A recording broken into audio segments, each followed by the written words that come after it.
श्री गुरुदेवाय नमः। ओम नमः शिवाय। आज की शिव पुराण कथा में आप सभी भक्तों का स्वागत है। आज की कथा में श्री रुद्र संहिता द्वितीय खंड 5वां अध्याय संध्या का चरित्र। सूत जी बोले, हे ऋषि, नारद जी के इस प्रकार प्रश्न करने पर ब्रह्मा जी ने कहा, मुने, संध्या का चरित्र सुनकर समस्त कामनियाँ सती साध्वी हो सकती हैं। वह संध्या मेरी मानस पुत्री थी, जिसने घोर तपस्या करके अपना शरीर त्याग दिया था। फिर वह मुनिश्रेष्ठ मेधातिथि की पुत्री अरुंधति के रूप में जन्मी। संध्या ने तपस्या करते हुए अपना शरीर इसलिए त्याग दिया था क्योंकि वह स्वयं को पापिनी समझती थी। उसे देखकर स्वयं उसके पिता और भाइयों में काम की इच्छा जागृत हुई थी। तब उसने इसका प्रायश्चित करने के बारे में सोचा तथा निश्चय किया कि वह अपना वैदिक शरीर अग्नि में जला देगी, जिससे मर्यादा स्थापित हो। भूतल पर जन्म लेने वाला कोई भी जीव तरुणावस्था से पहले काम के प्रभाव में नहीं आ पाएगा। यह मर्यादा स्थापित कर मैं अपने जीवन का परित्याग कर दूंगी। मन में ऐसा विचार करके संध्या चंद्रभागा नामक पर्वत पर चली गई। यहीं से चंद्रभागा नदी का आरंभ हुआ। इस बात का ज्ञान होने पर मैंने वेद शास्त्रों के पारंगत विद्वान, सर्वज्ञ और ज्ञान योगी पुत्र वशिष्ठ को वहाँ जाने की आज्ञा दी। मैंने वशिष्ठ जी को संध्या को विधि पूर्वक दीक्षा देने के लिए वहाँ भेजा था। नारद, चंद्रभाग पर्वत पर एक देव सरोवर है जो जलाशयोचित गुणों से परिपूर्ण है। उस सरोवर के तट पर बैठी संध्या इस प्रकार से शोभित हो रही थी जैसे प्रदोष काल में उदित चंद्रमा और नक्षत्रों से युक्त आकाश शोभा पाता है। तभी उन्होंने चंद्रभागा नदी का भी दर्शन किया। तब उस सरोवर के तट पर बैठी संध्या से वशिष्ठ जी ने आदरपूर्वक पूछा, हे देवी, तुम इस निर्जन पर्वत पर क्या कर रही हो? तुम्हारे माता पिता कौन हैं? यदि यह छिपाने योग्य न हो तो कृपया मुझे बताओ। यह वचन सुनकर संध्या ने महर्षि वशिष्ठ की ओर देखा। उनका शरीर दिव्य तेज से प्रकाशित था। मस्तक पर जटा धारण किए वे साक्षात कोई पुण्यात्मा जान पड़ते थे। संध्या ने आदरपूर्वक प्रणाम करते हुए वशिष्ठ जी को अपना परिचय देते हुए कहा, ब्राह्मण, मैं ब्रह्मा जी की पुत्री संध्या हूँ। मैं इस निर्जन पर्वत पर तपस्या करने आई हूँ। यदि आप उचित समझे तो मुझे तपस्या की विधि बतलाइए। मैं तपस्या के नियमों को नहीं जानती हूँ, अतः मुझ पर कृपा करके आप मेरा उचित मार्गदर्शन करें। संध्या की बात सुनकर वशिष्ठ जी ने जान लिया कि देवी संध्या मन में तपस्या का दृढ़ संकल्प कर चुकी है। इसलिए वशिष्ठ जी ने भक्तवत्सल भगवान शिव का स्मरण करते हुए कहा, हे देवी, जो सबसे महान और उत्कृष्ट हैं, सभी के परम आराध्य हैं, जिन्हें परमात्मा कहा जाता है, तुम उन महादेव शिव को अपने हृदय में धारण करो। भगवान शिव ही धर्म, अर्थ, काम और मोक्ष के स्रोत हैं। तुम उन्हीं का भजन करो। ओम नमः शिवाय मंत्र का जाप करते हुए मौन तपस्या करो। उसके अनुसार मौन रहकर ही स्नान तथा शिव पूजन करो। प्रथम 2 बार छठे समय में जल को आहार के रूप में लो। तीसरी बार छठा समय आने पर उपवास करो। देवी, इस प्रकार की गई तपस्या ब्रह्मचर्य का फल देने वाली तथा अभीष्ट मनोरथों को पूरा करने वाली होती है। अपने मन में शुभ उद्देश्य को लेकर शिव जी का मनन व चिंतन करो। वे प्रसन्न होकर तुम्हारी मनोकामना अवश्य पूरी करेंगे। इस प्रकार संध्या को तपस्या की विधि बताकर और उपदेश देकर मुनि वशिष्ठ वहाँ से अंतर्ध्यान हो गए। छठा अध्याय, संध्या की तपस्या। ब्रह्मा जी बोले, हे महाप्रज्ञ नारद, तपस्या की विधि बताकर जब वशिष्ठ जी चले गए तब संध्या आसन लगाकर कठोर तप शुरू करने लगी। वशिष्ठ जी द्वारा बताए गए विधान एवं मंत्र द्वारा संध्या ने भगवान शिव की आराधना करनी आरंभ कर दी। उसने अपना मन शिव भक्ति में लगा दिया और एकाग्र होकर तपस्या में मग्न हो गई।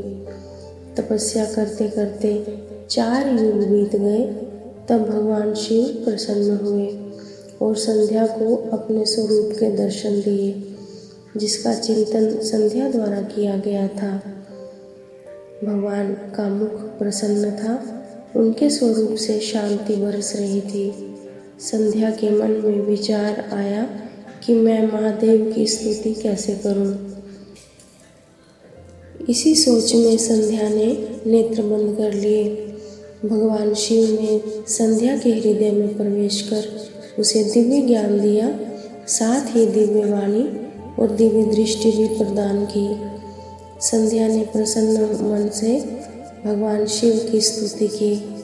संध्या बोली, हे निराकार परम ज्ञानी लोक श्रेष्ठा भगवान शिव, मैं आपको नमस्कार करती हूँ, जो शांत, निर्मल, निर्विकार और ज्ञान के स्रोत हैं, जो प्रकाश को प्रकाशित करते हैं। उन भगवान शिव को मैं प्रणाम करती हूँ, जिनका रूप अद्वितीय, शुद्ध, माया रहित, प्रकाशमान, सच्चिदानंदमय, नित्यानंदमय, सत्य, ऐश्वर्य से युक्त तथा लक्ष्मी और सुख देने वाला है।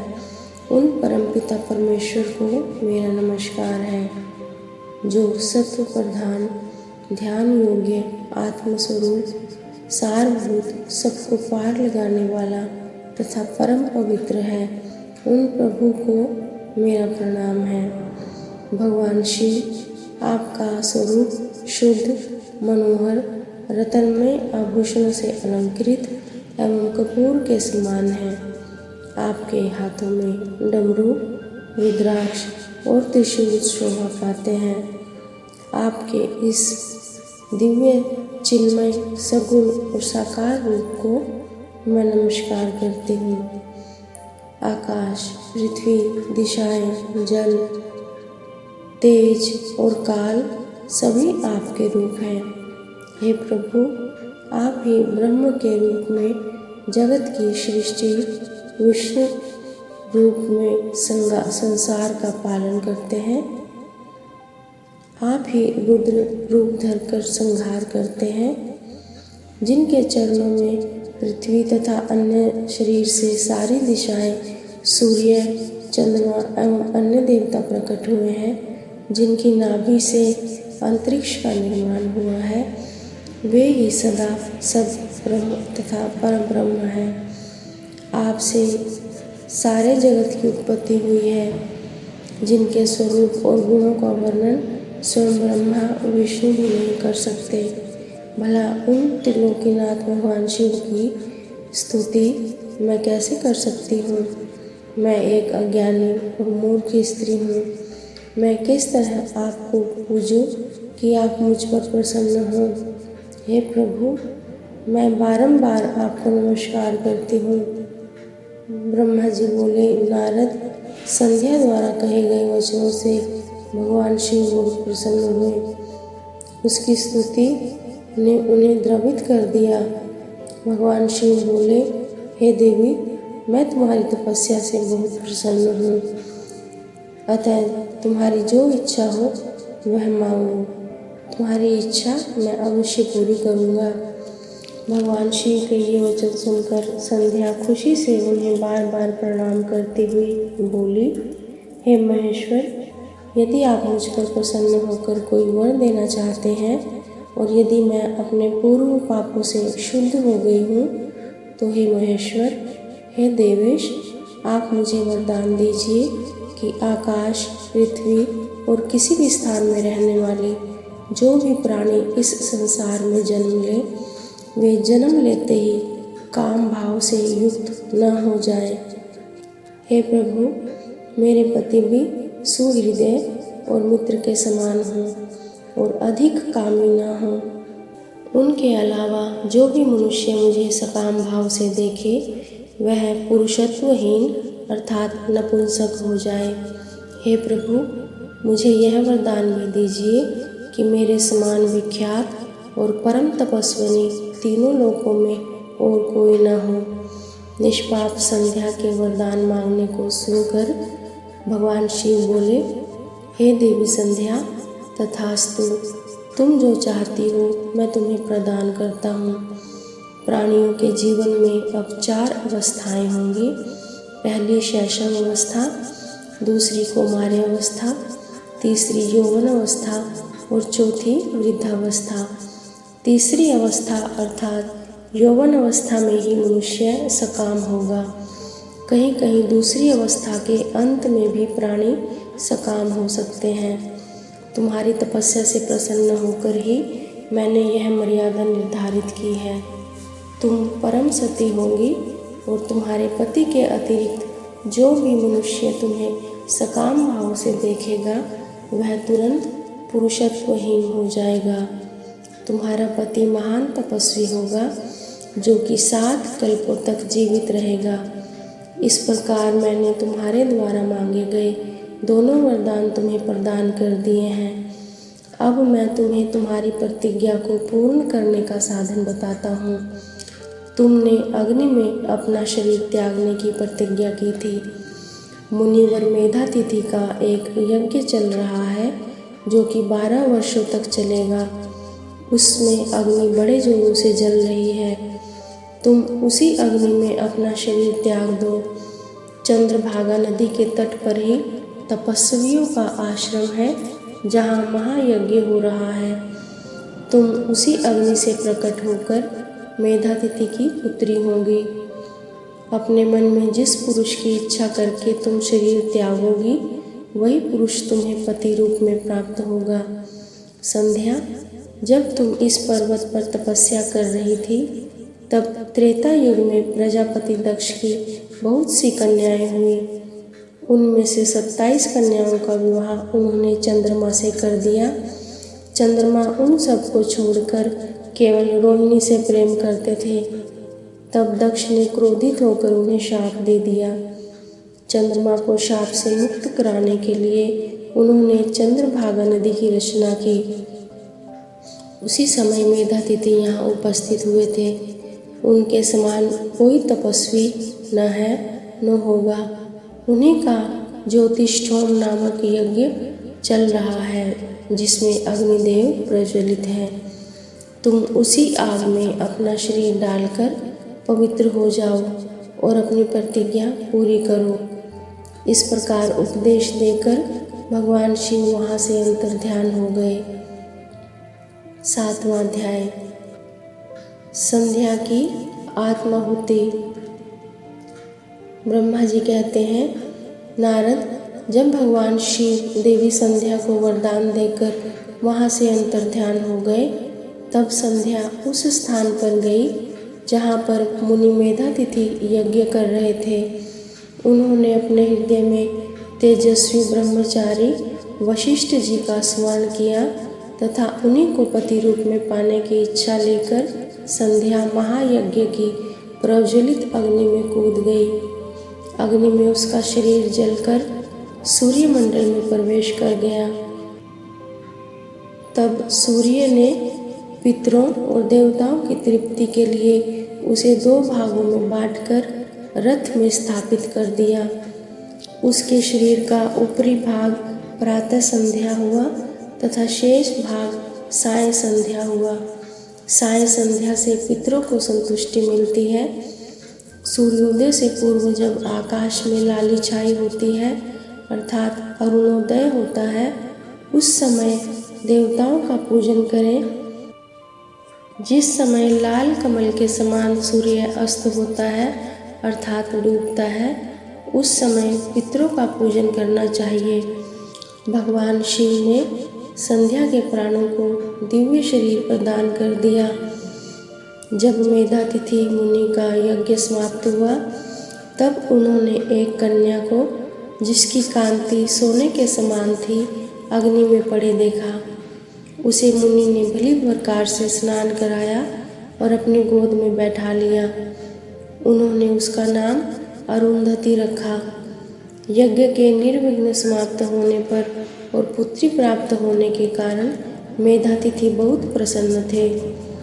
उन्होंने अरुंधति का पालन आश्रम में ही किया। वह धीरे धीरे उसी चंद्रभागा नदी के तट पर रहते हुए बड़ी होने लगी। जब वह विवाह योग्य हुई तो हम त्रिदेव ब्रह्मा, विष्णु और महेश ने मेधा मुनि से बात कर उसका विवाह मुनि वशिष्ठ से करा दिया। मुने मेधातिथि की पुत्री महासाध्वी अरुंधति अति पतिव्रता थी और वह मुनि वशिष्ठ को पति रूप में पाकर बहुत प्रसन्न थी। वह उनके साथ रमण करने लगी।